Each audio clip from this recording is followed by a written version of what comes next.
Hi, my name is Callie, and I'm in 7th grade at Rye Junior High. Here are the first 5 of Rye Civic League's November Top 10. Number 1.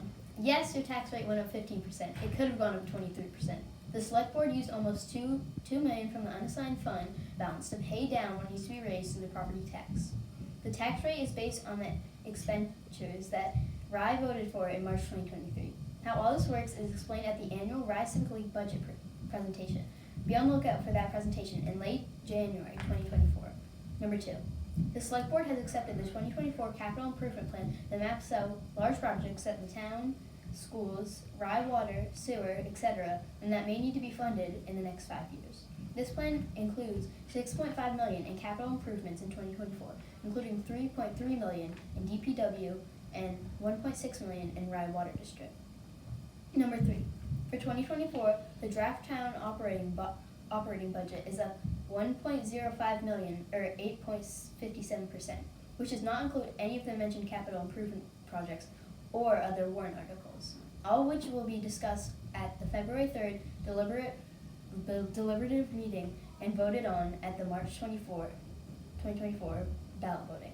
The Select Board has been discussing making the animal control officer full-time, adding hours for the police school resource officer, adding a part-time building inspector, noting we have 2 full-time currently, and the part-time financial support. The initial school budget is up $6,335,000, or 3.83%. The next budget committee meetings are on December 6th and 7th. Number 4. As part of the Rye Civic League annual meeting was a presentation on water and Rye, which provided an explanation of hydrology, water supplies, and what puts our water at risk, and information that we need for a water treatment plant in Rye. All residents should want to know and understand this information. You can listen to the recording and access the slides as provided, as they are hard to read on the video. Number 5.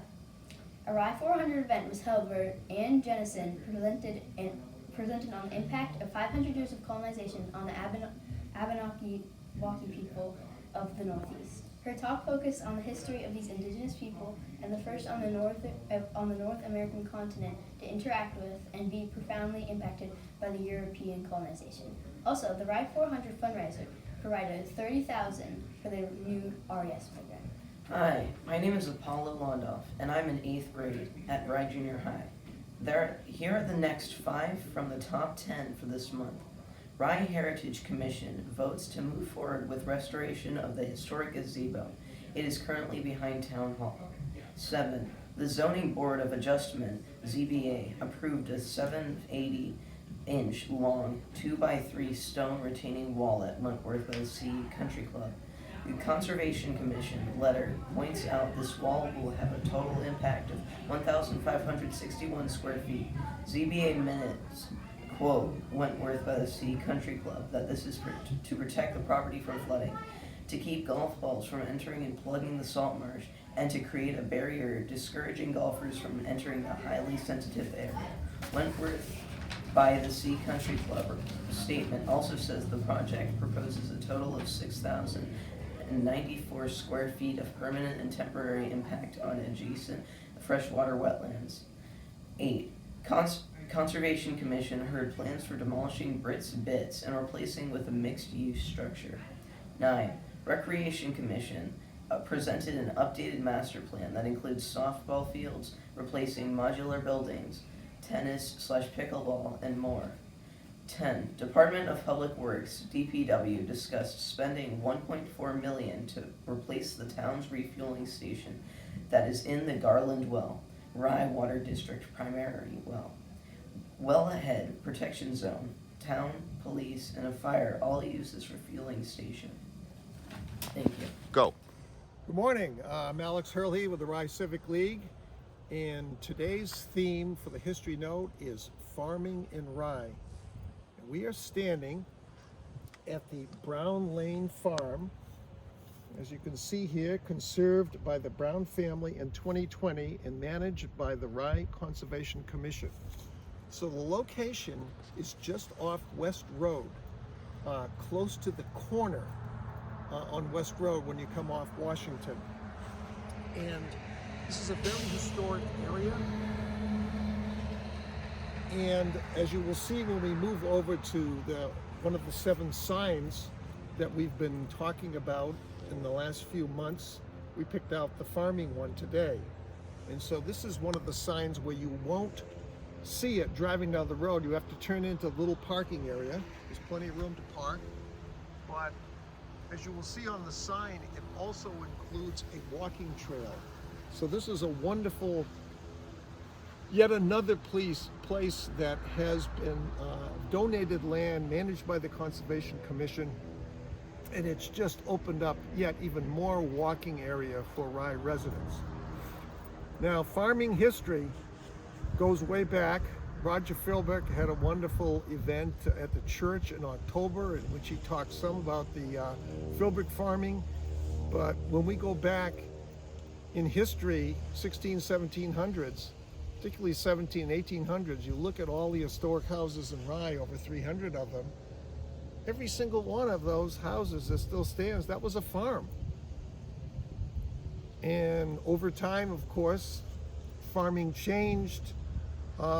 Several of the farms turned into both boarding houses and continued to do farming, and they diversified. In the 1800s, we think about farming not just as raising crops and raising animals, but also small cottage industries. And that's epitomized by the wonderful connected house, barn, in between buildings, big house, little house, back house, barn, that you see on Washington Road. And there they had a slaughterhouse, they had an ice pond, they harvested ice, they did all kinds of different things. And that was the way farms could keep going into the 1900s, by diversifying, which I guess is true of a lot of industries, isn't it? If you're just doing one thing and you're not making it, do more than one thing. So we will move over now to the historic sign and talk a little bit more specifically about the Brown Lane Farm. So here we are standing at yet another of the historic signs that were put up earlier this year by the subcommittee of the Heritage Commission. And I was fortunate to work with that group. You can see here they have focused on the Rye family graveyards, of which there were over 60, and one of them is located on this property. And those are the historic family graveyards in which the remains were not moved to the central cemetery. And that's why we still have these historic graveyards. Some visible from the road, many off-road, such as this one. You can also see here they talk about an erratic rock, a piece of glacial till that you will see when you take the walk here, when you walk on the trail. Next picture down here shows the cattle at 81 West Road. This is a real working farm from the 1800s into the next century. And then you can see there's another photo that talks about the changing landscape and the swamp, and now a pond. And here we have Patricia Brown with her grandfather Harrison Brown. Some wonderful research has been done on the Brown family. I know by Mary Coombs, who used to be the librarian at the junior high. So there's so much here. This sign's just the tip of the iceberg when it comes to the history of Rye farming. There's so much more to learn. I have a little bit on my website, and I'll keep adding to it, ryehistoryrocks.com. And here is Moses Brown and family at 81 West Road, all out front.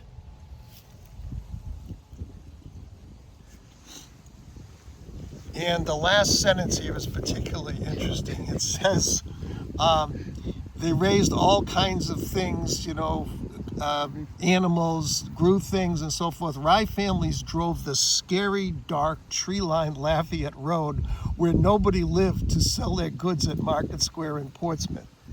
And that's true. And even when I was a kid in the late 40s and early 50s, I remember Lafayette Road as being nothing but huge farms. There was not one commercial store there. Where Walmart is now, all that area, no housing developments, no, just huge farms. And in fact, the museum has an aerial photo that shows this from 1952. So if you have any information about history of farming, please send it to me. and I will add it to the document as it keeps growing. Thank you.